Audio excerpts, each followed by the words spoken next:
May 8, 1945, Darmstadt, Germany. The war in Europe was over. Official announcements had been made. Radios across the continent broadcast the news of unconditional surrender. Church bells rang in Paris and London. Soldiers embraced in the streets.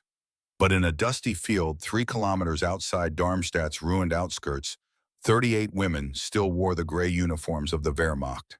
They sat in rows on hard ground, knees drawn up to their chests, surrounded by American soldiers with rifles held at ready positions. The women ranged in age from 18 to 29. Most were younger than 25. They'd served as Luftnachrichtenhelferinnen, female auxiliaries of the Luftwaffe's Signal Corps, radio operators, telephone switchboard personnel, radar technicians, the invisible machinery that had kept German air defenses functioning until the final collapse. Their faces were hollow, cheekbones sharp beneath skin that had lost the elasticity of youth, hair cropped short under caps that had been stripped of all insignia, the eagle and swastika removed, just gray cloth remaining, anonymous, defeated. They hadn't eaten properly since February. 3 months of Germany's final collapse. 3 months of rations that shrank weekly, then daily, then disappeared altogether. The last official meal had been 3 days ago, a cup of watery soup that tasted like boiled grass and a slice of bread that was more sawdust than flour. They knew the stories, had heard whispers about what happened to captured German women, especially those who'd worn uniforms, especially those who'd served the regime that had committed atrocities across Europe. They expected shouting, violence, revenge delivered with systematic efficiency. So they waited quietly, because that's what German women had been taught to do. Wait, obey, accept whatever authority decided was appropriate. But the Americans weren't shouting. The soldiers who'd captured them that morning had been efficient but not cruel. No one had been struck. No one had been searched with deliberate humiliation. They'd simply been told to sit, to wait, to remain silent while officers decided what to do with them. Now, 6 hours later, the afternoon sun was lowering toward the western horizon. The field smelled like dust and diesel, and the acrid smoke still drifting from Darmstadt's bombed-out center. Behind them, the city was rubble. The train station where they'd worked until yesterday morning was a collapsed shell of twisted metal and shattered concrete. Erika Muller sat in the front row, 19 years old, from Hamburg. She'd volunteered in 1943, 17 years old, and believing the propaganda about serving the fatherland with honor, had operated a radar station tracking Allied bombers, had watched the green dots on her screen and called out coordinates that sent German fighters to intercept. Never thought about the bombs those intercepted planes would have dropped. Never calculated that her work might have saved German lives by preventing Allied raids.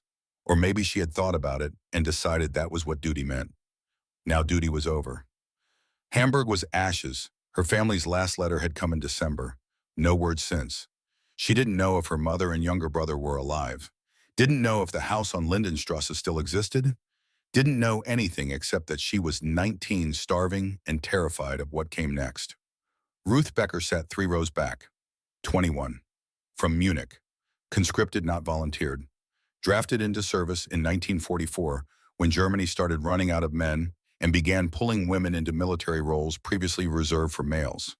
She'd been working as a telephone operator at a Luftwaffe communications hub, connecting calls between command centers and airfields. Ruth had 2 younger sisters, 14 and 16. Last she'd heard they were alive in Munich, but that was January, before the final Allied push, before Munich fell, before everything collapsed. She hadn't tasted butter since 1942, hadn't tasted real coffee since 1941, had learned to survive on ersatz everything ersatz coffee made from roasted acorns, ersatz meat made from God knew what, ersatz hope that the war would end before she died of slow starvation. Elsa Kleiner sat near the back, 27, the oldest of the group, married with 2 sons ages 4 and 6. She'd left them with her mother in Bremen in 1943 when the Luftwaffe started recruiting married women for signal work. Had promised them she'd be home for Christmas. That was Christmas 1943. Now it was May 1945. Elsa hadn't seen her sons in 2 years, hadn't received mail from Bremen in 4 months. The city had been bombed repeatedly. She had no idea if her mother and sons were alive, no idea if she'd ever see them again. The waiting was unbearable, not knowing, not being told, just sitting in dust while American soldiers stood guard and spoke in English that sounded harsh and incomprehensible. Some of the women cried silently, tears cutting tracks through the grime on their faces. Others stared at nothing, expressions blank minds, retreating to places where hunger and fear couldn't follow. Lieutenant Daniel O'Connell stood 50 meters away watching the women through binoculars he didn't really need. He could see them fine without optical assistance, but the binoculars gave him something to do with his hands while he thought. O'Connell was 24 years old, from San Antonio, Texas, baby-faced despite 6 months of combat across France and into Germany. His accent was thick as molasses, a drawl that made other officers joke about cowboys and cattle ranches. He didn't mind, let them joke. Jokes were better than what he'd been seeing lately. He'd seen too many camps in the last month. Not the concentration camps. Those had been liberated by other units, though the stories had spread through the army like poison. But detention camps, displaced persons camps, places where thousands of people waited in conditions that made O'Connell sick to witness. He'd also seen his own men hand chocolate bars to starving French children, seen sergeants share cigarettes with German civilians who'd lost everything, seen the fundamental decency that existed alongside war's brutality. Now he looked at 38 women in Wehrmacht uniforms and saw people who'd been taught to expect the worst from their captors. O'Connell had a younger sister back home, 20 years old, working in a factory that made aircraft parts, writing him letters every week about her job, her friends, her plans for when the war ended. He couldn't look at these German women without thinking about his sister, couldn't see them as enemies without seeing them as someone's daughter, someone's sister, someone's mother. His Sergeant Carl Winters approached from the supply trucks. Winters was 32, a career soldier who'd fought in North Africa before France. Hard man, professional, but not cruel. "Sir," Winters said, "Command wants to know what we're doing with them. Transport to processing camp won't arrive until tomorrow morning at earliest." O'Connell lowered his binoculars. "They eaten?" "Not since we picked them up, sir, and from the look of them, not much before that either." "What do we have?" "Standard field rations. Kitchen trucks are stocked. We're not short." O'Connell made a decision, not because regulations required it, not because it was militarily necessary, because it was the right thing to do. Bring the kitchen trucks up, feed them. Winters didn't react visibly, just nodded. "Yes, sir. Full rations." "Full rations, and get blankets ready for tonight. If transport isn't coming until tomorrow, they'll need somewhere to sleep. There's a barn about half a click east, still standing. We could secure it." "Good. Do that." Winters hesitated. "Sir, some of the men might ask questions about why we're treating enemy personnel this way." O'Connell looked at him directly. "Then you tell them we're treating human beings like human beings. Anyone has a problem with that, they can bring it to me." "Well, yes, sir." Winters walked away. O'Connell turned back to the women, wondered what they were thinking, what they expected, what they'd been told about Americans. Probably the same lies American soldiers had been told about Germans. That the enemy was subhuman, evil, deserving of nothing but destruction. O'Connell had believed some of that once, before he'd seen German civilians crying over their destroyed homes, before he'd watched German children begging for food, before he had understood that war turned everyone into victims and survivors, regardless of which flag they'd been born under. These women had served the German military, had contributed to the war effort that had killed hundreds of thousands of Allied soldiers, had been part of a regime that had committed unspeakable atrocities. But they were also 19 years old and starving, 21 years old and terrified, 27 years old and separated from their children. O'Connell couldn't fix the war, couldn't undo the deaths, couldn't erase the crimes committed by the regime they'd served, but he could feed them, could treat them with basic human dignity, could choose mercy when vengeance would have been easier. So that's what he'd do. 10 minutes later, 2 field kitchen trucks rolled forward across the dusty field. The sound of their engines made the women look up. Some flinched expecting violence. Others just watched with empty expressions, too exhausted to care what happened next. Then the smell hit them. Real coffee. Actual coffee made from coffee beans, not the roasted acorn substitute they'd been drinking for years. The aroma was so powerful, so impossibly rich, that several women gasped audibly. Frying spam. The salty, fatty smell of real meat cooking. None of them had tasted real meat in months. Most hadn't tasted it in years. Powdered eggs being scrambled with butter. Butter.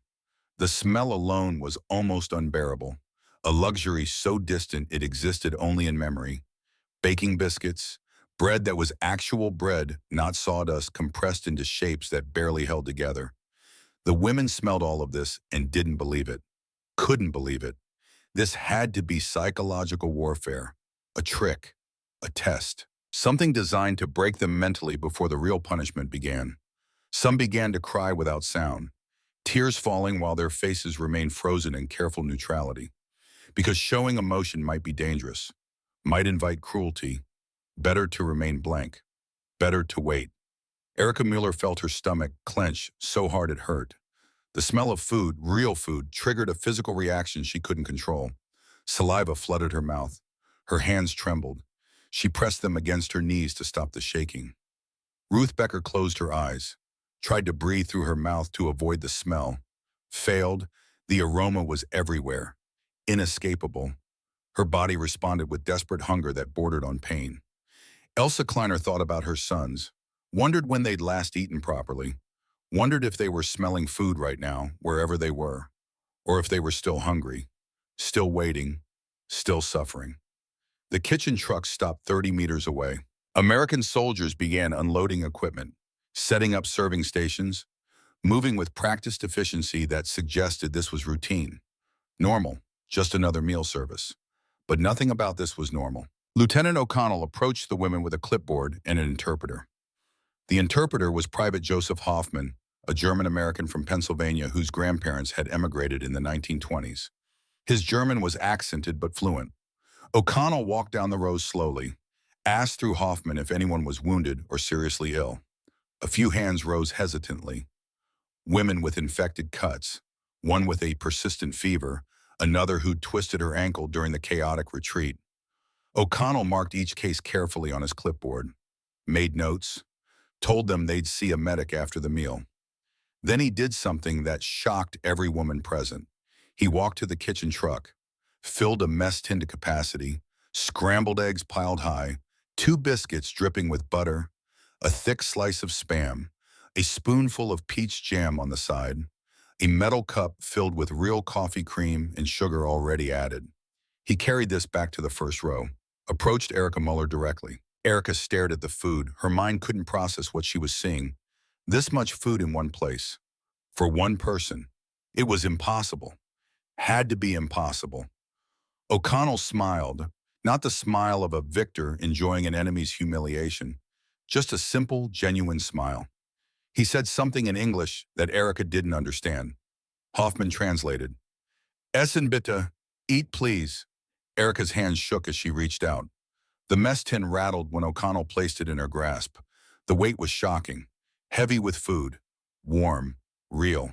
She lifted a fork, took one bite of the scrambled eggs. The taste exploded across her tongue with intensity that made her dizzy. Salt, butter, actual eggs, not the dried powder substitute she'd been eating. The texture was soft, rich, almost obscene in its luxury. Erica closed her eyes.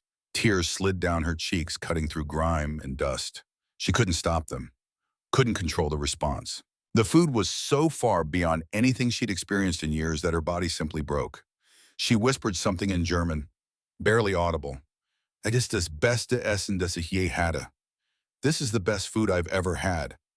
O'Connell didn't understand the German, but he understood the look on her face, understood what it meant when someone cried while eating. He'd seen it before. In France, in liberated villages, the look of people tasting kindness after years of cruelty. He moved to the next woman, then the next, then the next. Within minutes, every one of the 38 women held a full mess tin, warm and heavy in trembling hands. More food than most had seen in months, maybe years. Some ate slowly, afraid the food would be taken away before they finished, taking tiny bites, making it last. Others ate too fast, choking while crying, unable to slow down despite knowing they should. Hunger overriding caution. Several didn't eat at all, just pressed the hot mess tin to their chests and rocked gently, as if warmth itself might disappear if they didn't hold it close. as if the simple fact of holding food mattered more than consuming it. Ruth Becker hadn't tasted butter since 1942. 3 years. She spread it thick on her biscuit, used her fingers to scrape every bit from the edge of the tin, licked her fingers clean, then broke down completely, sobbing so hard she could barely swallow another bite.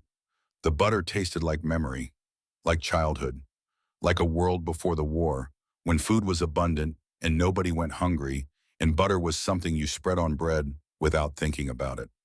Elsa Kleiner sipped real coffee with canned milk and sugar. She closed her eyes and mouthed "Danke" again and again like a prayer. Thank you, thank you, thank you. She thought about her sons. Imagine them eating food this good.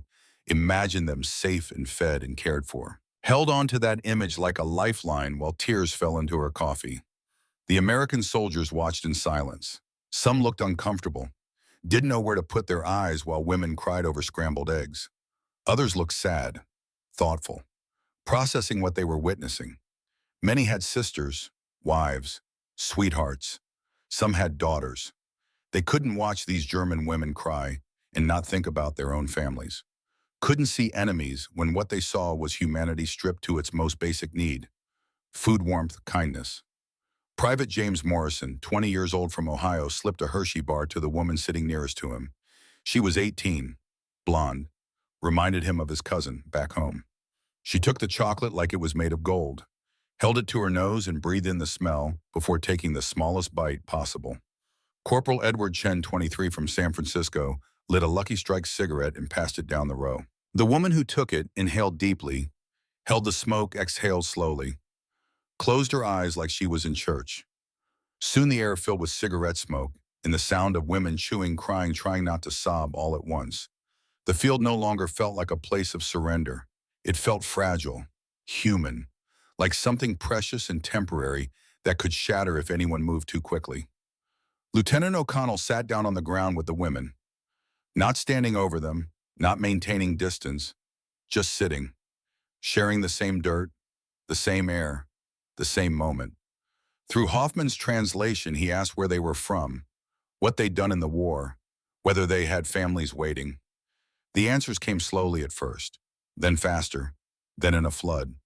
They were terrified of being judged, of saying the wrong thing, of revealing something that would turn this unexpected mercy into punishment. But O'Connell just listened, nodded, asked follow-up questions that weren't accusations, just curiosity. Just one human trying to understand another human's experience. He told them about his sister in San Antonio, learning to drive a tractor, planning to study engineering after the war. The women laughed, small, broken laughs, but real. Some of them had sisters too, had plans that had been interrupted by conscription, had lives that had existed before the war and might exist again after. For the first time in years, they talked about those lives, about who they'd been before uniforms and rations and fear, about who they hoped to become when this was finally over. The sun lowered toward the horizon. Golden light stretched across the field. Dust motes floated in the air like snow. The smell of coffee and cigarettes mixed with the fading aroma of cooked food. For just a moment, it wasn't a detention field. It was just people sitting together, sharing warmth, sharing stories, sharing the profound relief that comes when you realize you might actually survive. The evening deepened. Long shadows stretched across the field as the sun approached the horizon. The air cooled. The women had finished eating but still held their empty mess tins like treasures. Lieutenant O'Connell stood and addressed the group through Hoffman's translation. "You'll be transported to a processing facility tomorrow morning. Tonight you'll sleep in a barn we've secured about half a kilometer east. There's straw for bedding and a roof that's intact. You'll receive blankets and basic supplies." He paused. Let that information settle. Watch the women's faces shift from fear to cautious hope. You're prisoners of war under the protection of the United States Army. That means you will be treated in accordance with international law. You will not be harmed, you will be fed, you will be given medical attention if needed, and you will eventually be repatriated to Germany when the proper procedures are completed. Hoffman translated carefully. The women listened with expressions that suggested they didn't fully believe what they were hearing. Protection, treatment in accordance with law. These concepts seemed foreign. Impossible. They'd been raised on propaganda about American brutality, had been told that capture meant torture, rape, death, had internalized the belief that enemies showed no mercy to enemies. Yet here they were, fed, warm, being promised safety. Erica Mueller raised her hand tentatively, like a schoolgirl asking permission to speak. O'Connell nodded toward her. Yes, through Hoffman. Why are you doing this? Why are you being kind to us? It was the question O'Connell had been expecting, the question he'd been asking himself since making the decision to feed them. He considered his answer carefully, then spoke in English while Hoffman translated sentence by sentence. Because the war is over. Germany has surrendered. You are no longer combatants. You're civilians in uniform who are doing what your government told you to do, just like I'm doing what my government tells me to do. He paused, looked at the faces watching him. Young faces, exhausted faces, faces that had seen too much. I don't know what you did during the war. I don't know if you believed in what you were fighting for or if you were just trying to survive. And right now, I don't care. Right now, you're hungry and scared and far from home, and I can help with that. So I am. The silence that followed his words was profound. Some women looked down, others looked at each other. A few looked at O'Connell with expressions that suggested they were recalibrating their entire understanding of what Americans were. Ruth Becker spoke next. Will we be punished for serving the Wehrmacht? O'Connell shook his head. You'll be processed, questioned about your service, investigated to ensure you didn't commit war crimes. But if you were just signal personnel doing communications work, you'll likely be released after a few months. And if we did commit crimes, then you'll face justice, but that's not something I decide. That's for the tribunals. Another woman older asked, what about our families? Can we send word that we're alive? Through the Red Cross, once you're processed, you can register with them. They'll help locate family members and facilitate communication. These practical answers seemed to settle something in the women, made the situation real, made it clear this wasn't temporary mercy that would vanish overnight. This was procedure, system, organization, which meant it was reliable, predictable, safe. As darkness fell, Sergeant Winters directed the women toward the barn. They walked in a loose column escorted by American soldiers who carried rifles but didn't point them aggressively. The barn was exactly as promised. Intact roof, clean straw piled in one corner. No animals, no equipment, just empty space that smelled like hay and old wood. Better than most of the women had slept in months. Before they settled in, each woman received a small package. A wool blanket, Army issue, thick and heavy and smelling of mothballs and something distinctly American. Industrial, clean, and a paper bag. Erica opened hers first. Inside were 2 Hershey bars, a pack of Lucky Strike cigarettes, a small tin of Spam, and a piece of paper folded carefully. She unfolded it. The paper was good quality, white, crisp. Someone had typed on it in both English and German. The German translation read, "You were doing your duty, we were doing ours. The war is over. You are no longer our enemy. You are human beings who deserve to be treated with dignity and respect.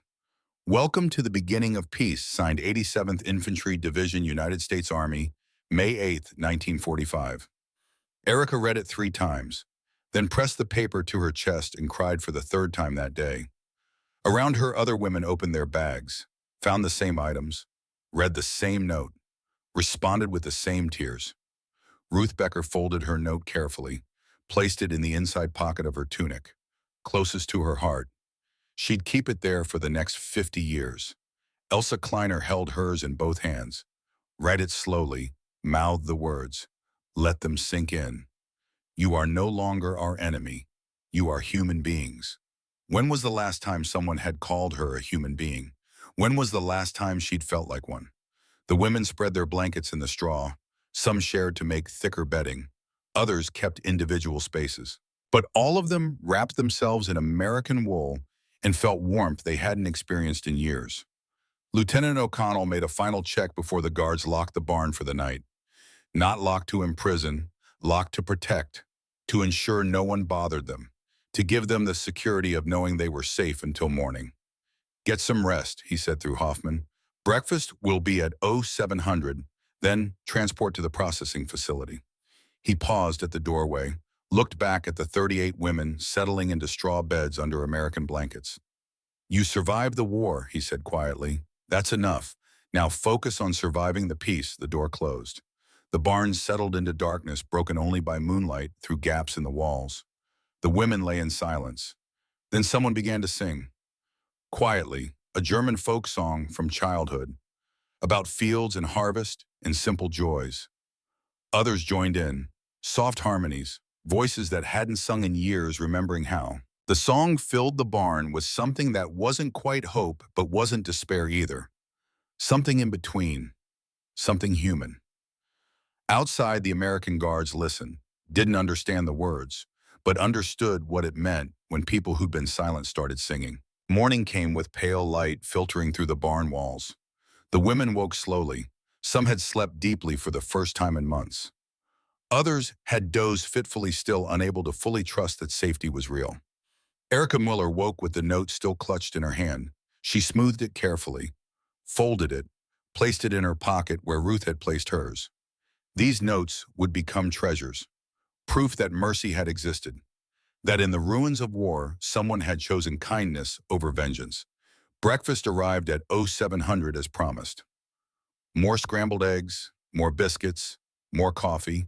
Not a feast this time, just normal military rations. But to women who'd been starving, normal was abundance. They ate sitting in the barn. Conversation flowed more easily now. The women talked among themselves, shared stories, asked each other questions they'd been too frightened to ask yesterday. Where were you stationed? What was your family doing when you left? Have you heard from them? Do you know if your city is still standing? The answers were mostly sad. Families scattered, cities destroyed, homes lost. But sharing the sadness somehow made it more bearable. They weren't alone in their loss. They were 38 women who'd all lost something, all survived something, all faced an uncertain future. At 0800, the transport trucks arrived. Different trucks than yesterday. These were for moving prisoners, not combat. Still military vehicles, but configured for human cargo rather than supplies. The women climbed aboard. Some looked back at the barn where they'd spent the night, at the field where they'd been fed, at the American soldiers who'd chosen mercy. Lieutenant O'Connell stood watching them leave. His Sergeant Winters stood beside him. Think they'll remember this, Winters asked. O'Connell was quiet for a moment. I think they'll remember being fed when they were starving, being treated as human when they expected to be treated as enemies. Yeah, I think they'll remember. You think it matters in the long run? I think if we want Germany to rebuild as something better than what it was, we need Germans who remember that Americans can be decent, that the victors can be merciful, that peace is possible. O'Connell turned to face Winters. Every one of those women will go home eventually. We'll have families, we'll tell stories, and maybe, just maybe, they'll tell stories about the day the enemy fed them. You're an optimist, sir. Maybe, or maybe I just believe that how we treat people when we have the power to hurt them says more about us than about them. The trucks disappeared down the road. O'Connell returned to his duties. The war was over, but occupation was just beginning. There would be more prisoners, more displaced persons, more people caught in the machinery of a continent trying to rebuild from ashes. But for one day in May 1945, 38 German women had learned that not all Americans were enemies, that not all captors were cruel, that sometimes mercy arrived in the form of scrambled eggs and a handwritten note. The processing facility was a converted school building in a town that had been captured weeks earlier. The women were separated into smaller groups, questioned about their service, their units, their duties. The questioning was professional but not harsh. The American interrogators wanted information, not confessions, wanted to understand what these women had done, where they'd served, whether they'd witnessed or participated in anything that constituted a war crime. For most, the answer was no. They'd been radio operators, telephone personnel, radar technicians. They'd never fired a weapon, never commanded troops, never made decisions that led to deaths. They'd just been small cogs in an enormous military machine, doing jobs that needed doing, following orders that had seemed normal at the time but looked different in retrospect. The interrogators documented everything carefully, took notes, filed reports, began the bureaucratic process that would eventually lead to release and repatriation. But that would take months, maybe longer. In the meantime, the women were housed in a detention facility that was crowded but adequately supplied. They received regular meals, medical attention for those who needed it, access to Red Cross representatives who helped them file paperwork to locate family members. It was detention, yes, but it was humane detention. Nothing like the stories they'd been told about American cruelty. Erica Muller registered with the Red Cross in June, provided information about her mother and brother in Hamburg, was told it might be weeks or months before they could locate anyone in the chaos of post-war Germany. She waited, shared a dormitory room with 12 other women, worked in the facility kitchen, learned more English, wrote in a diary she'd been given by a Red Cross worker. In August, she received word her mother was alive, living in a displaced persons camp in Hamburg. Her brother was alive too, 13 years old now, both healthy, both surviving. Erica cried when she read the letter, cried harder than she'd cried over the food, because this was hope, real concrete hope that she might actually go home and find something worth going home to. Ruth Becker's search took longer. Munich had been heavily damaged. Records were scattered. The Red Cross struggled to locate her family. In October, 5 months after her capture, Ruth learned that her younger sisters were alive, living with an aunt in the countryside outside Munich. Their parents had died in the final Allied bombing raids. Ruth absorbed this news in silence. Grief and relief mixed together in emotions she couldn't separate. Her parents were gone, her sisters were alive. She'd lost everything and something at the same time. She kept the note from Lieutenant O'Connell in her pocket. Read it when the grief became too heavy. "You are no longer our enemy. You are human beings." It helped. Knowing that someone had seen her as human even when she'd felt like nothing. Elsa Kleiner was released in September, early release because she had young children and no evidence of war crimes. The Americans prioritized mothers with dependent children for repatriation. She took a train to Bremen through a Germany she barely recognized. Cities destroyed, infrastructure shattered, people living in ruins. The country had been broken more thoroughly than she'd imagined possible. She found her mother and sons in a displaced persons camp, alive, thinner than she remembered, but alive. Her sons didn't recognize her at first. She'd left when they were 2 and 4. Now they were 4 and 6, half their lives spent without her. But they remembered her voice. When she spoke saying their names, they came to her, slowly at first, then running. Elsa held her sons and cried the way she'd cried over real coffee in that field outside Darmstadt. Cried because she'd survived, because they'd survived, because against all odds they were together again. The women scattered, returned to whatever remained of their homes, began the long process of rebuilding lives from rubble. Some married, some remained single, some had children, some never did. They pursued different paths, different futures, different versions of the peace they'd been promised.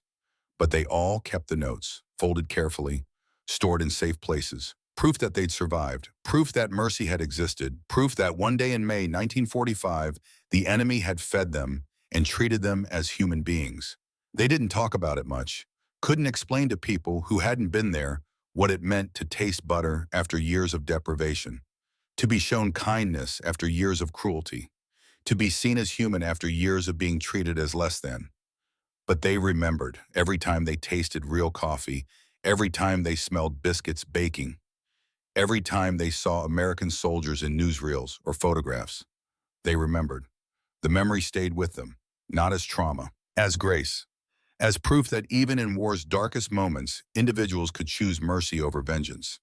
And that choice mattered, echoed forward, changed how they saw the world, changed how they raised their children, changed how they thought about enemies and allies and the possibility of peace, because peace hadn't begun with treaties or signatures or official ceremonies. For these 38 women, peace had begun with scrambled eggs, buttered biscuits, and a young lieutenant from Texas who'd chosen to see human beings instead of enemies. That was the meal that ended the war. Not for Germany, not for the world, but for them, for 38 women who learned that mercy could arrive in uniform, that kindness had no flag, that humanity could survive even the worst that humans inflicted on each other. 1949, Milwaukee, Wisconsin. Erica Mueller stood in the kitchen of a small house on the north side of the city, American flag hanging from the porch outside, snow covering the streets. Winter in Wisconsin was nothing like Hamburg, but she'd learned to appreciate it. She was 23 now, married. Her name was Erica Thompson now, had been for 6 months. She'd met David Thompson in 1947 when he was stationed in Hamburg as part of the occupation forces. He was a corporal in the 1st Infantry Division, 25 years old. From Milwaukee, kind eyes and a gentle manner that reminded her of Lieutenant O'Connell. They'd started talking at a Red Cross facility where Erica was volunteering as a translator. Her English had improved dramatically. She helped American soldiers communicate with German civilians, helped families file paperwork, helped rebuild connections that war had severed. David had been impressed by her dedication, her efficiency, her fluent English, and her understanding of both American and German perspectives. They'd started having coffee together, then lunch, then dinner, then long walks through Hamburg's rebuilding streets where they talked about everything except the war. When David's tour ended in 1948, he'd asked her to marry him, to come to America, to start a new life far from the ruins of Germany.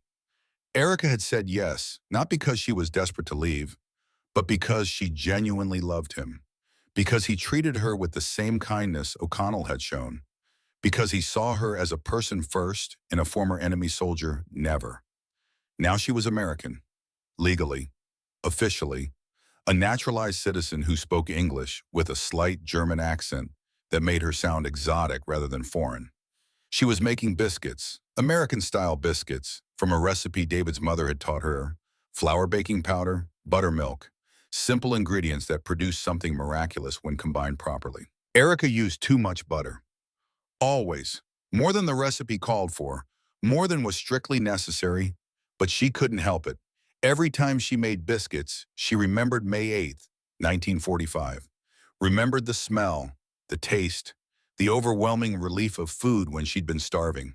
She couldn't make biscuits without crying.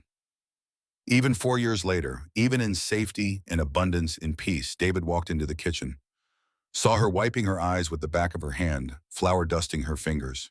"You okay?" he asked. Erica nodded, smiled. "Yes, just remembering." The field, the field. David knew the story. She told him about her capture, about the 38 women sitting in dust, about Lieutenant O'Connell and the kitchen trucks and the note she still kept in a box upstairs. He'd listened without judgment, without trying to make it about American superiority or German defeat. Just listened to her tell the story of the day her life had been saved by someone who'd chosen mercy. "You going to tell the kids about it?" David asked. "When we have kids." "Yes," Erica said immediately. "I'm going to tell them that their mother was once the enemy, that she wore a German uniform and served a terrible regime, but that an American soldier saw her as human anyway, fed her when she was starving, treated her with dignity when he could have treated her with cruelty." She paused, looked at David directly. "I'm going to teach them that how you treat people when you have the power to hurt them says everything about who you are." David crossed the kitchen, kissed her forehead. "That's going to make them good people." "I hope so. The world needs more people who choose kindness." The biscuits came out of the oven, golden brown, dripping with butter. Erica broke one open. Steam rose. The smell filled the kitchen. She took a bite, closed her eyes, remembered, and gave thanks. 1953, Bremen, Germany. Ruth Becker stood in front of a small storefront she'd been renovating for 6 months. The sign above the door was freshly painted, "Danke 1945. Thank you, 1945. Most people who saw the sign assumed it was just a name, didn't understand the significance, didn't know why that particular year mattered to a small bakery in post-war Bremen. Ruth didn't explain unless asked. And even when asked, she didn't tell the whole story, just said it was the year the war ended, the year she'd come home, the year she'd decided to start living instead of just surviving. But the truth was more specific. 1945 was the year she'd tasted butter for the first time in 3 years. The year an American lieutenant had fed her when she was starving. The year she'd learned that enemies could choose to be merciful. The bakery specialized in American-style baked goods, biscuits, muffins, cornbread. Recipes Ruth had learned from American occupation personnel she'd worked with after her release from detention. She'd perfected the biscuits especially, spent months getting the texture right, the ratio of butter to flour, the baking temperature, the golden brown crust that shattered under a knife. Her biscuits were the best in Bremen. People came from across the city to buy them. Standing in line on Saturday mornings, willing to wait for something special. Ruth's younger sisters worked in the bakery with her. They'd lost their parents but found purpose in this small business, in creating food that made people happy, in building something positive from the ruins of what they'd lost. Sometimes Ruth would give away free biscuits to children who looked hungry, to elderly people who looked like they couldn't afford luxuries, to anyone who reminded her of herself in that field in 1945. She never forgot what it felt like to be starving, never forgot what it meant to receive kindness when you expected cruelty. One day an American tourist came into the bakery, a soldier visiting Bremen on leave. He asked about the name. Danke 1945. Thank you 1945. Why that year? Ruth considered how much to tell him, then decided on honesty. I was a prisoner of war. In May 1945, I was captured near Darmstadt. I hadn't eaten properly in months. An American officer fed me, gave me real food, the best meal I'd ever had. It changed my life, made me understand that the war was truly over, that peace was possible. The soldier listened with an expression Ruth recognized, understanding, respect, the look of someone who knew that war created complicated stories. What unit, he asked. 87th Infantry Division. I served with the 87th, different regiment, but same division. He paused. Did you get the note? Ruth's breath caught. You know about the note. Everyone knew. It became kind of famous in the division. O'Connell's mercy meal, they called it. Some officers thought he was crazy. Others thought he was right. But everyone remembered it. Ruth pulled out her wallet. Inside, folded carefully, was the note, yellowed with age, creased from being folded and unfolded hundreds of times, but still legible. I've kept it, she said, for 8 years. I'll keep it until I die. The soldier read it, smiled. That sounds like O'Connell. He was transferred to Japan after Germany, stayed in the army. Good man. He was, Ruth agreed. Tell him if you ever see him that Ruth Becker from Munich opened a bakery because of him, that she makes American biscuits and teaches German children to be kind to everyone, even enemies. I'll tell him. The soldier bought a dozen biscuits, paid extra, left a generous tip. Ruth watched him go, then looked at the note in her hand, placed it carefully back in her wallet, back against her heart where it had lived for 8 years. 1955, Bremen, Germany. Elsa Kleiner sat at her kitchen table helping her older son with mathematics homework. He was 12 now, struggling with fractions, frustrated by numbers that didn't behave the way he expected. I don't understand why it matters, he complained. When am I ever going to use this? Elsa smiled. The universal complaint of students everywhere. You'll use it more than you think. When you're measuring ingredients for cooking, when you're building something, when you're calculating distances. When did you use it? During the war, I had to calculate signal strengths, radio frequencies, coordinates for transmissions. The math mattered. It kept our communications working. Her son looked up, interested now. You've never talked much about the war. Elsa hadn't, deliberately. Her sons had been so young when she'd left them. They barely remembered her absence. She'd wanted to keep it that way, wanted their childhoods to be about peace, not war. But they were getting older, starting to ask questions, starting to understand that their mother had lived through something significant. What do you want to know? She asked. Were you scared, terrified, especially at the end, when Germany was losing and everything was falling apart? What happened when you were captured? Elsa considered how much detail to share, decided on the essential truth. I was captured with 37 other women. We were starving. We expected to be treated badly, but an American officer fed us instead, gave us real food, more than we'd seen in months. It was the first time I understood that the war was really over, that I might actually survive and come home to you. Why did he do that, feed you? Because he chose to see us as human beings instead of enemies. because he understood that mercy was more powerful than revenge. Her son thought about this. Is that why you always tell us is be kind, even to people we don't like? Yes, because someone was kind to me when they didn't have to be, and it changed everything.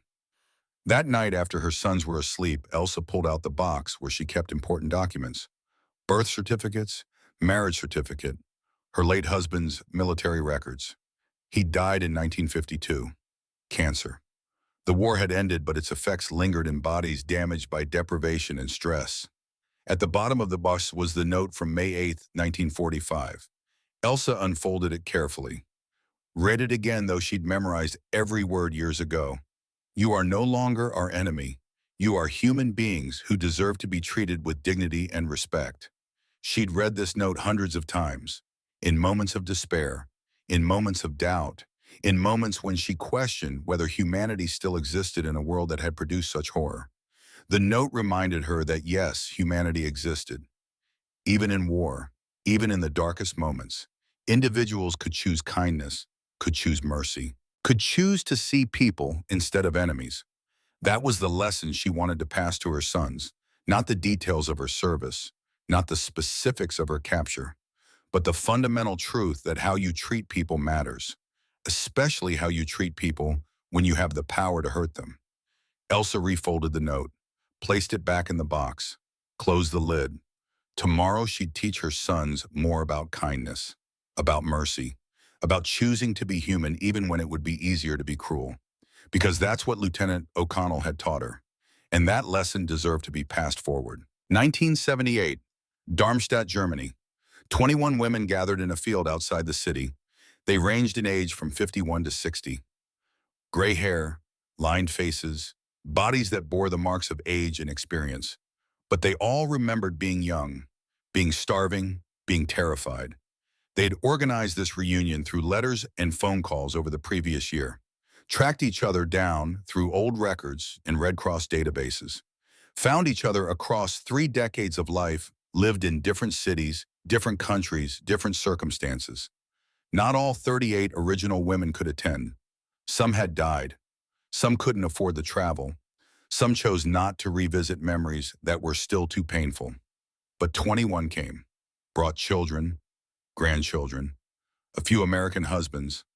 They met at the exact spot where the field kitchen trucks had stood in 1945. The field was different now, paved partially, buildings constructed nearby, but the essential geography remained.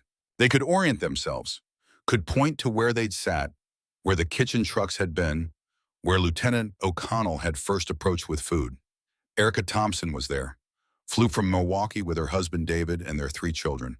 Her oldest daughter was 14. Same age Erica had been when conscripted. Ruth Becker came from Bremen, brought her sisters in a box of biscuits she'd baked that morning, American style, extra butter. Elsa Kleiner arrived from Bremen with her 2 sons, both grown men now, both knowing the full story of their mother's capture and release. The women embraced. Some hadn't seen each other since 1945. Others had stayed in contact, maintained friendships built in that moment of shared trauma and unexpected mercy. They'd brought flowers, laid them in a wreath at the spot where the kitchen trucks had stood. One by one, they stepped forward and read aloud the notes they'd all kept. Some notes were pristine, stored carefully in frames or protective sleeves. Others were worn from being folded and unfolded countless times, but all still legible, all still meaningful. Their voices trembled as they read, but they didn't break. They'd survived war, survived starvation, survived the long process of rebuilding lives from ruins. They could survive reading a note aloud. You were doing your duty, we were doing ours. The war is over. You are no longer our enemy. You are human beings who deserve to be treated with dignity and respect. Each woman read the same words, the same promise delivered 33 years earlier, a promise that had been kept, a mercy that had echoed through decades. After the readings, they shared a meal, not scrambled eggs and spam. That would have been too on the nose, too theatrical, just simple food, bread and cheese and fruit, coffee, wine. They told stories about their lives since 1945, about the children they'd raised, the careers they'd pursued, the losses they'd endured, the victories they'd celebrated. And they talked about Lieutenant O'Connell, wondered where he was, what had become of him, whether he knew that his choice to feed 38 starving women had rippled through decades, had influenced how those women raised their children, had shaped how those children understood mercy and kindness and the possibility of peace. None of them had tried to find him, hadn't wanted to impose, hadn't wanted to make their gratitude into a burden, but they hoped he knew, hoped he understood, hoped that wherever he was, he recognized that his choice had mattered, had changed lives, had proven that individuals could choose mercy even in war's cruelty. As the reunion ended, as the women prepared to return to their separate lives, Erica Thompson stood and made a brief speech.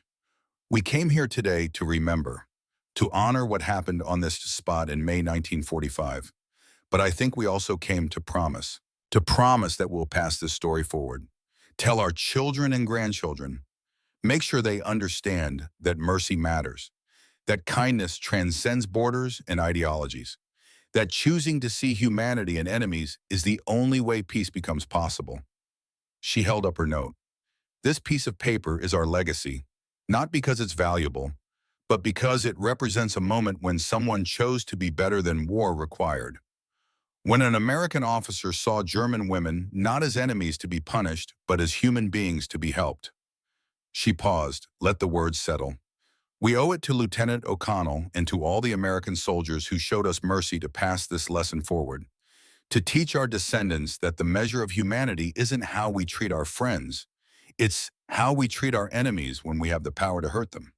The women applauded, soft at first, then stronger, an affirmation of shared memory and shared commitment to remembering correctly. They dispersed slowly, reluctant to leave, reluctant to let this moment end, but they carried it with them, carried the memory of scrambled eggs and buttered biscuits and real coffee, carried the memory of being treated as human when they'd expected to be treated as less than, and they carried the promise to tell the story, to make sure it wasn't forgotten, to ensure that future generations understood that even in history's darkest moments, individuals could choose mercy. 2003, San Antonio, Texas. Daniel O'Connell sat in his living room reading the newspaper. He was 82 years old now, retired for 2 decades, lived quietly with his wife of 55 years in the same city where he had been born. The phone rang. His wife answered, spoke briefly, then brought the phone to him with an expression that suggested something significant. "It's a woman from Germany," she said. "Says she needs to talk to you about 1945. O'Connell took the phone. "Hello." The voice on the other end was elderly, German accented, emotional. "Lieutenant O'Connell, my name is Erica Thompson. I was Erica Muller. I don't know if you remember me, but I was one of the German women you fed in Darmstadt in May 1945. O'Connell felt memory flood back. The field, the kitchen trucks, the women who'd cried while eating scrambled eggs. "I remember," he said quietly. "I remember all of you." Erica's voice broke slightly. "I wanted you to know what that day meant to us, what it's meant for 58 years. You saved our lives, not just our physical lives, our faith in humanity, our ability to believe that peace was possible. I just fed you," O'Connell said. "It was the right thing to do. It was more than that. It was mercy when we expected cruelty. It was kindness when we deserved judgment. It was humanity when we'd been taught to expect only revenge." She paused. O'Connell could hear her collecting herself. "Many of us kept the notes you gave us. We've passed them to our children, our grandchildren. We've told your story over and over, made sure it wasn't forgotten. And we wanted you to know that your choice echoed through decades, influenced how we raised our families, how we thought about enemies and allies, and the possibility of redemption." O'Connell felt unexpected tears in his eyes. "I didn't know. I never knew what happened to any of you. We survived, we lived, we built good lives, and we taught our children to choose mercy, to see humanity in enemies, to understand that peace doesn't begin with treaties. It begins with individuals choosing kindness." They talked for an hour. Erica told him about the 1978 reunion, about Ruth Becker's bakery, about Elsa Kleiner's sons, about all the women who'd kept their notes, who'd remembered, who'd pass the story forward. When they finally hung up, O'Connell sat in silence for a long time, processing, understanding that a choice he'd made at 24 years old had rippled through 6 decades, had influenced hundreds of lives, had proven that individual mercy mattered. He'd thought about that day occasionally over the years, wondered what had become of those women, whether they'd survived, whether his decision to feed them had made any difference in the long run.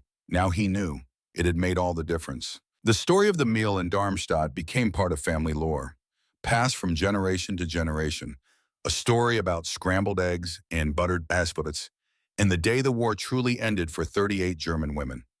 It became a story about choosing mercy over vengeance, about seeing humanity in enemies, about understanding that peace doesn't begin with grand gestures, but with simple acts of kindness. The women who'd been fed that day told their children, their grandchildren, their great-grandchildren, made sure the story was remembered correctly, not as proof of American superiority, but as proof that individuals could choose to be better than war required. Some of those descendants became teachers, taught history with an emphasis on how individual choices shape collective outcomes, used the story of Darmstadt as an example of mercy's power. Others became aid workers, social workers, nurses, doctors, people who'd internalized the lesson that helping others, especially former enemies, was the highest calling. All of them carried the knowledge that their ancestors had survived because someone had chosen kindness, that their very existence was proof that mercy mattered. The notes faded with time, paper yellowing, ink growing faint, but they were preserved, kept in family archives, sometimes framed, sometimes stored in boxes, always treasured, because they represented something rare and precious. Evidence that in humanity's darkest moment, individuals could still choose light, could still choose to see people instead of enemies, could still choose mercy when vengeance would have been easier. Lieutenant O'Connell died in 2009 at age 88. His obituary mentioned his military service, his long marriage, his children and grandchildren. But the most meaningful tributes came from Germany, from descendants of the women he'd fed, from people whose existence was possible because their grandmothers had survived, had been treated with dignity when they expected cruelty. They sent flowers, letters, messages of gratitude spanning decades, proof that the meal in Darmstadt had mattered, had echoed through time, had changed the world in small but significant ways. Because peace doesn't always begin with treaties or signatures or grand ceremonies. Sometimes it begins with scrambled eggs and buttered biscuits, with a young lieutenant who chooses mercy, with 38 women who learn that enemies can choose to be human. And sometimes one choice, one meal, one moment of kindness can echo across 70 years, can influence how hundreds of people understand mercy, can prove that even in war's darkest moments, humanity survives. That was the meal that ended the war. Not officially, not on any historical timeline, but in the hearts of 38 women who learned that peace was possible. That kindness transcended borders. That mercy could arrive in uniform and speak with a Texas drawl. And whenever their descendants taste butter, or smell coffee, or see American flags, they remember. Remember the story they were told. Remember the lesson they were taught. Remember that how you treat people when you have the power to hurt them says everything about who you are. That was Lieutenant O'Connell's legacy. Not conquest, not victory, just simple mercy extended to enemies who'd become human beings again. And in the end, that mercy proved more powerful than any weapon, more lasting than any military victory, more transformative than any political system, because mercy once given echoes forever.